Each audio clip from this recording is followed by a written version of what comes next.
Sui servizi, anche qua Ci faccia sognare sulle fibre. Ci faccia sognare sulle fibre ottiche. Guardate, noi su questo sul tema della fibra credo che sia si parla tanto di strade, si è sempre parlato tanto di strade. Noi arriveremo forse a una strada a 2 corsie che va fino a Legnano e magari pagando il pedaggio, ma oggi la strada più importante per le imprese è quella della fibra. Noi abbiamo imprese a Este che ci hanno detto che se non arriviamo su fibra se ne vanno all'estero. Dico questo perché purtroppo la regione su questo territorio non ha fatto investimenti di questo tipo. La regione ha fatto un investimento che arriva a 16, fondamentalmente da lì non ha più comprato fibra. Noi ci siamo presentati all'assessore competente, che è l'assessore Zanzato, con un progetto che è un progetto di 8 milioni e mezzo di euro che prevede in questa dimensione che porta la fibra su tutta la bassa padovana, partendo noi dal concetto della relazione dei comuni. Cioè noi siamo partiti da dire, se noi facciamo una fusione con l'Ospedaletto dobbiamo portare servizi tecnologici all'Ospedaletto, perché dovremmo stare in contatto, ma perché anche i cittadini devono avere sempre più l'accesso a servizi del comune senza venire né il comune all'Ospedaletto né il comune all'estero, possibilmente stando a casa propria. Assieme a questo abbiamo portato il progetto di convenzione con i comuni del territorio, i comuni che ho detto prima, Carceri, Villa, eccetera. Ci siamo incontrati con gli altri comuni e abbiamo cercato di fare una rete più vasta, la rete più vasta che arriva fino a Montagnana e prende tutti i comuni che stanno nel Montagnana. Questa infrastruttura, guardate che parlare di 8 milioni di euro di infrastruttura è niente se diciamo cosa costa oggi fare una strada di asfalto, no? Costa decine di milioni di euro. Però quella rete di quella strada che trasporta dati oggi ha una valenza in termini di vantaggio o svantaggio competitivo più cruciale di una strada di asfalto. Abbiamo fatto un progetto stralcio di questo progetto più grande che prevede di arrivare proprio da un 16 a Este Ospedaletto per il tramite della SR10, dove c'è già posato un cavidotto da parte di CUS e quindi ci sono già delle infrastrutture di parte predisposte. Noi abbiamo messo a disposizione i cavidotti della nostra città.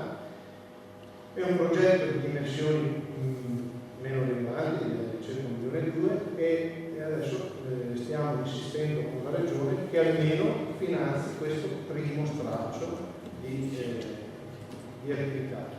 È chiaro che il peso che può avere un comune più grande su queste dinamiche sono pesi diversi. Cioè se andavo su Spoleto a chiedere fibra, io voglio fare diverso peso che siamo là insieme, no? Io voglio fare una domanda su alcune problematiche di Este. Uno, vorrei sapere se il sistema di videosorveglianza in Este funziona. Dal momento che è stato pagato dai cittadini di Este è giusto che funzioni perché ha la funzione di prevenzione della concorrenza. Due, se il wifi funziona e se è coperta per gran parte anche della zona di Este. Allora, la videosorveglianza in questo momento funziona, ma stiamo sostituendo il server per la registrazione. Quindi stiamo sostituendo il server perché la registrazione fondamentalmente ha comportato il danneggiamento del server e è venuto sostituito. Invece il wifi sì, funziona, non è coperto tutta la città, mancano ancora 7-8 spot per completare anche le zone periferiche. Tenete conto che il wifi funziona all'esterno, non funziona dentro le fissazioni. Questo è ovvio. È un servizio che funziona all'esterno, ma una parte importante del centro è coperta. Si sa anche tempi per coprire diverse zone, se c'è nel bilancio preventivo. No, questo è già un progetto realizzato, è già finanziato, con la società che ha realizzato il resto dell'infrastrutturazione, dobbiamo portare l'energia elettrica, dobbiamo Caravaggio. Quindi a breve insomma. Arriviamo anche alle deflazioni, perché l'obiettivo era arrivare alle deflazioni.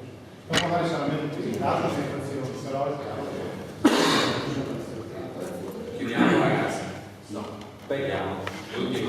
L'ultima domanda, che dopo abbiamo 10 minuti. È stata molto esaustiva la spiegazione che riguardava il riscaldamento, questo grosso investimento e questo abbattimento di una buona parte delle caldaie sparse qua e là logisticamente terrestri.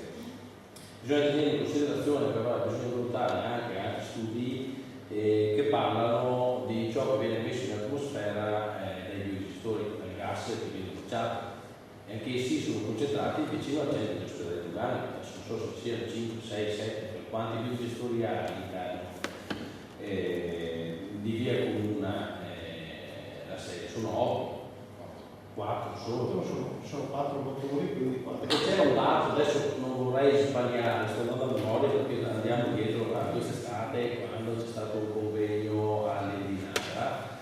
Mi sembrava ci fosse stato un intervento del sindaco di Carceri, Giuliano Tiberio, che diceva che ogni biogestore da 1 megawatt bruciando il metano, poi bisogna vedere come sono fatti questi substrati, perché tutti non sono uguali, ok?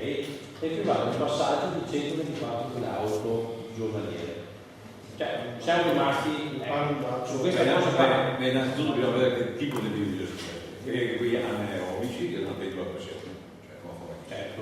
E che qui aerobici che è un'altra cosa. Sì. Quindi essere anaerobici.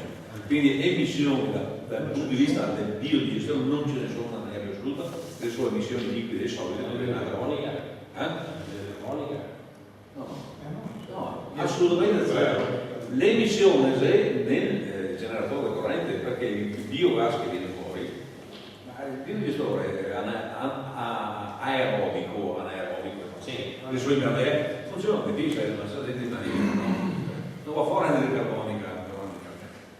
L'emissione è solo del generatore di energia elettrica, Sì, perché il biogas del motore, però però se fai tutti i confronti eccetera eccetera, adesso non è che si sta esperto, prima parlavo della semplicità, mi interessa, cioè, sono esperto dei terremoti, sappi che i municipi non li apportano, si devo usare io. Ti dico usando. per cui credere che lo dico perché c'è di mestiere. Tutti gli studi dicono che il sistema del teleriscaldamento connesso a quel tipo di attività, cioè quindi utilizzando le acque del raffreddamento dei motori, eccetera, sicuramente abbatte di circa il 70% delle emissioni atmosferiche di CO2. Nonostante tutto, sto vedendo il 20-20-20 oggi ha già raggiunto il 20-20-20, quello che deve fare con 20 tonnellate anno, quindi ho usato tutto.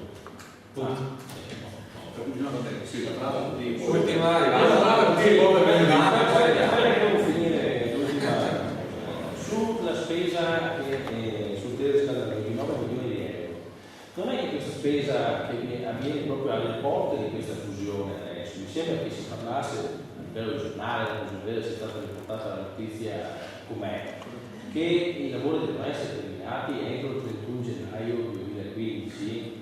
Una spesa del genere di 9 milioni di euro in essere, guarda a giudicare qualcosa a scapito del comune di Ospedaletto È un'altra cosa che parlava. 9 milioni non c'è niente per articoli giornali da questo punto. No, io chiedo solamente un chiarimento. No. Poi l'articolo parlava di 6 milioni e mezzo, ma Allora, c'è un primo stralcio già realizzato, un secondo stralcio di cui abbiamo consegnato i lavori stamattina con uno stralcio da 6 milioni e mezzo di euro, di cui 2 milioni da parte della regione e il resto da parte di Sesa che ha vinto il bando per la realizzazione del secondo stralcio. Terzo stralcio, questo stralcio da 9 milioni che sono soldi prestito della Banca Europea degli Investimenti. Gli altri sono i soldi di cui abbiamo parlato, che sono opere ferme a causa del patto di stabilità all'interno delle nostre amministrazioni comunali. Opere già definite, già con il finanziamento, ma che a causa del patto di stabilità non possiamo avviare. L'ultima piccola domanda, perché l'argomento sta praticamente a cuore, anche l'amianto in est, detti di amianto in est. Io ne ho uno in linea d'aria a 20 metri da casa mia. sarà di 200 metri quadri. Sopra un capannone 50 anni che Ma lei ha fatto la denuncia al comune di Este? è stata fatta e ferma l'ufficio tecnico. Sono un movimento che non mi fa niente. No, Adesso allora, che mi meno sul discorso Allora, perché dico questo? Perché le fotografie, in ogni... ai vigili adesso le fermano l'ufficio non è così. Allora io tecnico. 17 lì, no, adesso vi spiego un attimo come noi procediamo quando ci sono soluzioni di questo tipo. Su segnalazione dei cittadini o su quando vengono individuati situazioni di questo tipo, procediamo a fare comunicazione privato di fare la verifica dello stato della postazione in È stato fatto. Quindi lo stato, la verifica può comportare due esiti, o che il materiale è buono, cioè nel senso che possono essere fatti degli interventi anche di fissazione della fibra, no? Perché le date Io ho 60 anni e 50 anni che ho capito.